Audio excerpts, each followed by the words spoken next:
Hello everyone, welcome to Big Data World. I am Manu and today we are going to discuss about what is big data and what are the tools and technology which we can use to store, manage and process big data. Okay, so the first question which comes into your mind that what is big data? Okay, so whenever we are having a huge amount of data, we call it as a big data. By the definition, it says big data is a phrase used to mean a massive volume of both structured and unstructured data that is so large or difficult to process using traditional database systems. Okay, what does it mean?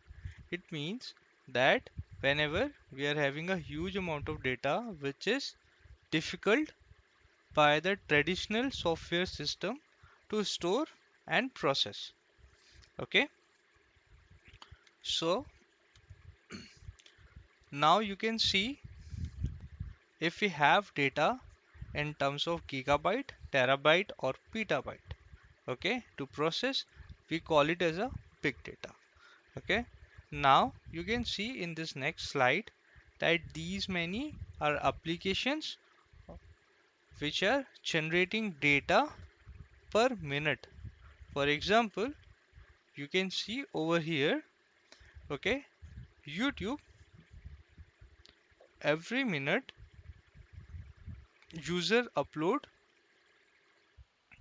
300 new videos. Okay, for example, in Instagram every minute uh, these many photos are getting uploaded. Okay, for example, in Amazon it receives every minute 4310 unique visitors. So all these applications has to store all these data which is getting generated around the globe every minute. Okay, so this is a difficult job. Okay, now we can see that these are the industries, okay, which is nowadays are generating big data and they have to store, manage and process these big data. Okay, so it is telecom, banking, e-commerce, healthcare, aviation, manufacturing and social media. All these industries are producing big data and it is their task to store, manage and process the big data so that they can fetch useful information out of it which they can use to build their business. Okay, now in the next few slides I'm going to show you how big data is getting generated in different domains. For example, this is a telecom domain. So let's take an example of Airtel. Okay. So for example, how many incoming calls, outgoing calls, data uses, SMS, okay, and call data records are getting generated every minute throughout the globe. Only for this Airtel service provider. Now you already know that how many service providers we are having, right? Now think about how many total activities, how many number of users, how many call data records, okay, how many logs. There are so much data which is getting generated nowadays in a telecom industry. Okay, similarly in banking industries, okay, there are so much data getting generated using cards like credit card, debit card. Okay, what is the spending pattern for one of their client? Bank wants to know that. Banks wants to store all these informations. Okay, so that they can serve their client better. Okay, everyday users for all these banks are getting increased. Okay, and action done by all those users becomes data for the bank and they have to store it and process it so that they can fetch useful information out of it so that they can serve their client better. In the next slide we can see like e-commerce. yeah, that which you already know, like Myntra, Flipkart, Amazon. Okay, all these websites are generating data. Okay, actually we are the users, and we are actually surfing or browsing all these websites, and we are actually generating data for them. So nowadays it is their task to store, manage, and process that data. Okay, if you remember, if you search for a certain item in Amazon or Flipkart, okay, when you log in again, okay, you will get that particular item as an advertisement. Okay, what it means, it means that they have stored what you have searched for, and they have created a advertisement or flash advertisement especially for you. Okay, so similarly in the healthcare system, they are having so many informations like drug information, medical records, doctors who operated, right, operator information, emergency work log. There are so many informations, okay, in the healthcare domain also, which is getting generated every day, or you can say every hour. Okay, now this game, I guess everyone should have played this game, right? It is like Temple Run. So remember, whenever we install any application on our Android mobile, okay, every all of us will get this kind of a screen. What it says that this is screen asking for a permission so that they can store your information. Okay, so each and every app is using and storing your information. Okay, so from all these industries like telecom, banking, e-commerce, okay, social media marketing, every from all these industries big data is getting generated. Okay, and nowadays it is a very difficult job for all these organization to manage this big data. Okay, now let's understand what is big data. So mostly there are three properties of big data, which we call it as a volume, velocity, and variety. Volume means huge volume of data. It means amount of data or size of data. Velocity means what is the frequency of data. Okay, means what is the frequency when you are receiving the data. Means you can receive it on the basis of weekly, daily, hourly. Okay, now third is variety. Now this is a very important one. Okay, what is the variety of data? Right now we are having three kinds of variety, which is called structured. Whenever we receive data from any of the RDBMS system, we call it as a structured data. Why? Because it has name, type, and length. Okay, that is why we call it as a structured data. What is semi-structured data? You can see over here I have given an example of XML file. So in this name tab, we know that this tag will contain name, but there is no limitation on length of the data and type of the data. I can even write, instead of this Gopi Chand, I can write integers as well, right? So actually that is wrong. But this data does not have any data type or data length. This is only having data name, or you can say column name. So that is why we call it as a semi-structured data. Now what is unstructured data? Whenever we receive data in terms of audio, video, or image files, we call it as a unstructured data because it is in a binary format. Okay, so these are the three V's of data, and these are the three variety of data.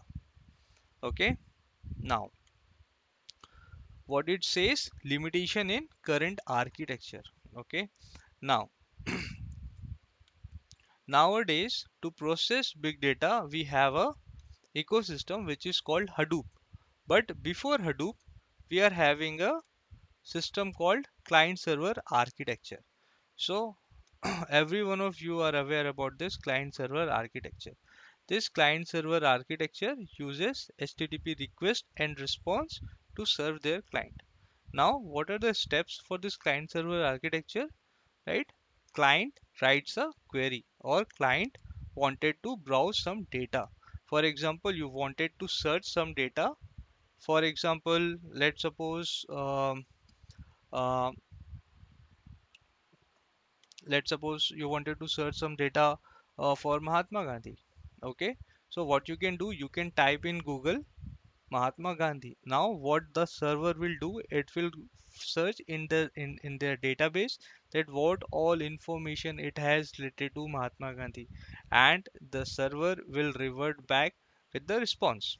So what is the sequence? First you have to write your query, then this query will be sent to the server. Server process the data and send the results to the client, right? Now, what happens to these database when data increases? Now, what will happen? Select query would run very slow. This increase time taken for a report to be generated. Now, guess what will happen if you search something on a Google and you have to sit for, let's suppose, 4 or 5 seconds to get the response, right? You will leave that website, right? Now, if the data got increased, what will happen? The response will be slow, and it might be possible that server will crash, because server might receive multiple requests around the globe, and it will fail to handle all those requests because huge number of clients and huge number of data. But what we did, we try to figure out the solution for this. Okay, so what could be the solution for this? The solution for this could be a vertical or horizontal scaling. What is vertical scaling? What we can do, we can increase the configuration of our server, like we can increase the number of RAM or the configuration of the CPU. For example, previously we are having i3 processor, now we can have i7 or even advanced processor, right? What is the second way? We can have more number of servers which is having same configuration, right? So these are the two ways to solve this problem. But using these two ways, we can solve this problem up to certain extent. But even after that, it is very difficult again to process the data. Why? Because every day users is getting increased, and data size is also getting increased. Okay, so there is a limitation also in vertical and horizontal scaling. Now what we can do, how to solve this problem of big data, because it is getting generated day by day, and we have a limitation to increase our server configuration or increase our server counts. Now the solution for this is a Hadoop. Okay, so what is Hadoop? Hadoop is a solution for big data. It works based on distributed and parallel processing. It is faster than SQL for large data set. It is a open source, and it is having multiple tools available in its ecosystem which we can use as per our requirement. Okay, now what is distributed and parallel processing? This is very important. Now what is distributed and parallel processing? What we can do, we can distribute the data. For example, what we can do, for example, we are having a select statement. Okay, like select star from employee, and we are having employee table which is having, let's suppose, 10 different records. Okay, just for example. So what we can do, we can divide those 10 records into bunch of 2 records, and then we are going to have 5 chunks of data, which is actually the result of your select statement. And then what we can do, we can distribute all those data into the different machines, and different machine will parallelly process that data and revert back to the client. Okay, so this is called distributed and parallel processing. Okay, so using this concept, distributed and parallel processing, Hadoop can process big data very fast. Okay. Now, what is Hadoop? Hadoop is a open source project from Apache. It is developed in April 2006 at Yahoo by Docker team. Framework that is enhanced for the distributed processing of very large data set. Okay. So whenever we are saying large data set, it means it has data in terms of gigabyte, terabyte or petabyte. Okay, it processes data parallelly. It uses, there is a concept of block size. Okay, it uses concept of block size. By default, the block size is of 64 MB or 128 MB. What is block size? Block size is a minimum chunk of data which can be available inside your Hadoop system. Okay, now this Hadoop system has two core components.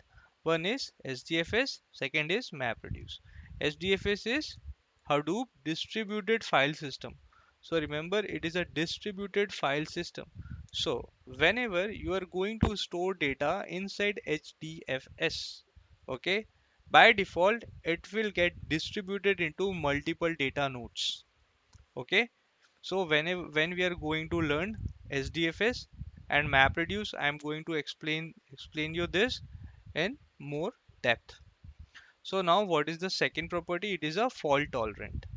It means it might be possible that the data which we have stored inside your Hadoop system, that particular data node get crashed.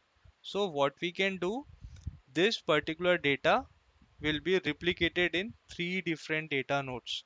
So whenever one data node goes down, we can use another data node to fetch that data. We call it as a replication factor. So by default, replication factor is 3. Now there is one more concept which is called heartbeat. Okay, heartbeat means this Hadoop cluster. What I mean by cluster means we can have multiple systems which we call it as a data node, which can be clubbed together to store data, distribute it and process it parallelly. Okay, so it is like a master and slave architecture. So for example, we are having 100 slaves, means 100 data node which are slave, and on top of it we can have one master data node which is getting heartbeat from each and every data node. Okay, if you I'm going to explain you this all this when we are going to learn Hadoop MapReduce. As of now, just remember that heartbeat is a property of Hadoop, okay, or MapReduce. Using this MapReduce, master node will come to know that how many data nodes are active and how many data nodes are not active. Okay, it can run on all kind of platforms. Okay, so now in 2009, using this Hadoop, okay, Yahoo is able to process 1 terabyte of data in just 62 seconds with 1406 node of cluster. Okay, so you can now see how fast it is. Okay, now what is this? This is the Hadoop ecosystem and all these tools and technologies we are going to learn. Okay, so what is this? This is a scoop. Okay, so whenever we are having a structured data which is RDBMS, we can use Scoop to fetch that data into our HDFS. What is HDFS? HDFS is a storage layer of Hadoop where we can store all kind of data. It can be a structured, it can be a semi-structured, or it can be a unstructured. Okay, so this Scoop, Flume and Spark Streaming, okay, all these are different ways to fetch the data from different data source and put it put it to and save it inside SDFS system. Okay, so this SDFS is a storage layer, and apart from this it is having one more application which is called HBase. So HBase is nothing but a NoSQL. Okay, it process data very fast as compared to RDBMS. Okay, now once we have data inside our HDFS, we can have MapReduce, Pig, and Hive, three different tools to process this data. Apart from this, we can even use Spark or Spark SQL to process data which is available inside SDFS. Okay, and we can create our data pipeline, okay, and schedule it using Oozie and coordinators. Okay, so all this, if you can remember this picture, whatever tools mentioned inside this image, we are going to learn all these tools. Okay, now the next thing is Spark, which I have mentioned over here. Nowadays Spark is a very famous technology in most of the organization. So if you know what is Spark and how does it works, you will be in a very better position, okay, to get the job or to understand the data processing using very niche technology. So for example, what is Spark? Spark is a in-memory data processing engine. Okay, so these are the APIs available in the Spark. Okay, like Spark RDD, transformations, actions, data frame, dataset, Spark SQL, and Spark streaming. So we are going to cover all these Spark APIs along with all these Hadoop tools in our course, and we are going to do hands-on in all of these tools, and I'm going to provide the material as well as virtual machine which you can install in your laptop, and you can execute your tool, you can run your tool and execute your command to process your data. Okay, so this is a very short intro of what is big data and what is Hadoop. Okay, so once you get registered with this, I am going to provide you your resume. I'm going to give you the resume preparation, interview questions, training videos. We are going to capture the video for each and every day. Okay, so that you can refer it whenever you want.